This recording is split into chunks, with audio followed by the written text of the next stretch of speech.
Welcome to Olympus. My name is Ryan. Today we're going to be going through Adventure 7.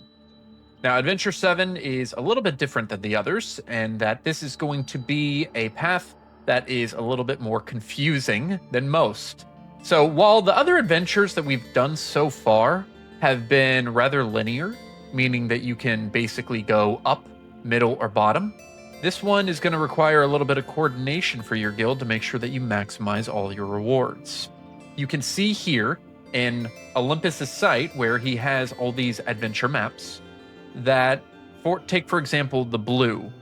The blue has to go down, take down number 1, go back to the middle, go to number 3, 4, 5, and then loop back to go to 8 and 9, right? So it's not a regular just going straight. Now the green one has what I would consider probably to be the most straightforward path, in that they just go to the bottom all the way behind and then to the boss. And the top also isn't as challenging, but they will still have to wait. And what you're going to start seeing now for a lot of these adventures is that you can't just finish one side by yourself. So like take a look at the top in orange. You can see here that this tower, that green number 1 has to beat. That's going to stop orange from moving on to number 7.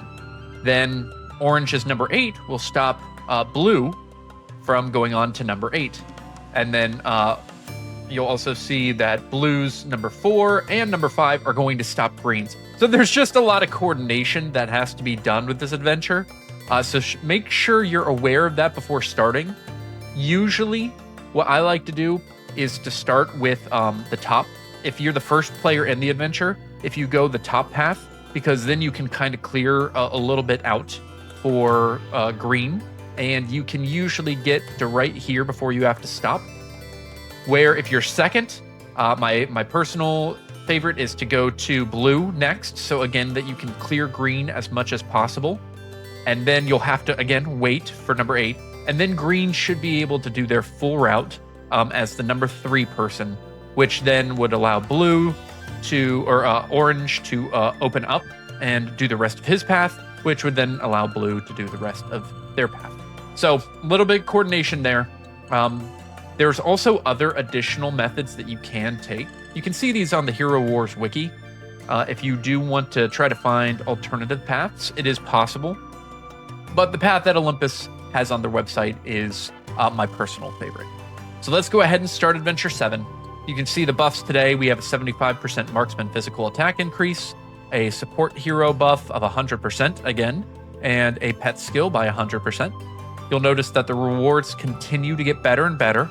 So we upped the pet potions by almost 200, the chaos particles by 15, another pet summoning egg, and additional rare stones. So jumping in, as I talked about, I want to take the top path. This is a 10-move adventure too. So before I start though, I do want to check to see if any of these have different specific buffs that are going to decrease physical damage, cure damage, anything like that. It looks like we're not running into those quite yet, so you can pretty safely ignore that. But let's go ahead and go to this one. This is going to be starting on the upper lane, so we're going to take a buff. Then we're going to be going to number 10 and taking that down. Pretty easy so far. Then you can see here where we just cleared something for the green path, right? So we're opening up number 3 so that they can get this. Now we're going to open up number 14 so that I can move on to 19. So we're going to beat that. We'll go ahead and increase the physical attack again, since that's the type of team that I have. It does have options for different buffs. And I believe that there are only 3 buffs on this map. I'll confirm after I finish this battle. There we go. And let's see. We got 1, 2, 3. Yep. Number 18 is the other one. So if you do have that quest, those are the places that you can get it. Then the top path is going to be going to number 19. So we'll go ahead, beat that. And normally they're going to have to stop here.